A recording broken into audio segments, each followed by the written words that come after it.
orang yang diuji dengan kesakitan, kanser kan, sakit lama lepas tu meninggal. Oh, itu kalau sepanjang dia sakit tu dia sabar, dia redha, dia sentiasa melakukan ketaatan dengan apa yang dia mampu, dia mati tu dalam keadaan tak ada dosa, Mat. Maksudnya Allah pilih dia untuk bersedia sebelum mati ya. Kan? Betul. Untung lah. Untung. Kalau mati aksiden, seram. Takut lah. Contoh, dalam kereta tu kita dengar lagu-lagu pelik-pelik kan. Ya. Aksiden. Tak sempat nak buat apa, Mat. Ya kan. Tapi orang yang sakit terdampar kat hospital. Kalau saya masuk hospital tu, saya sangat insaf.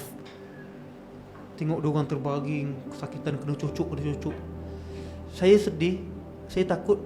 Tapi di sudut hati saya, untungnya kau dekat akhirat nanti. Oh. Untungnya kau dekat akhirat. Ya Ustaz sebut hadis, dia minta nak gunting Ya Allah.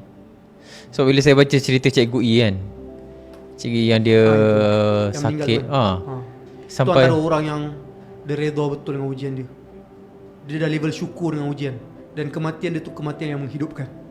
ya, Itu memang sampai bertahan dengan morfin tu hari-hari Ya Allah. sakit tu. Contoh orang kanser kena apa? Kemoterapi. Sakit tu. Kemo kan. Ada kawan saya, dia kata family dia kanser. Ya. Lepas tu bila kena kemo tu, bila dia tanya kemo ni rasa macam mana?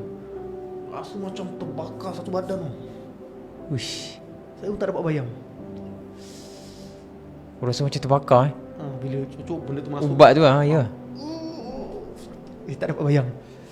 Tapi semoga orang-orang yang diuji dengan kesakitan ni mendapat syurga yang tertinggi lah dekat akhirat kelak. Kita rasa takut pula. Yelah takut lah bila Allah bagi kita banyak nikmat kan. Takut pula. Tapi nikmat ujian juga. Yelah. Diuji ketika senang, ada duit, yang kita ada pilihan untuk buat maksiat, tapi kita pilih untuk taat, besar juga ganjarannya. So kita diuji dengan kadar masing-masing.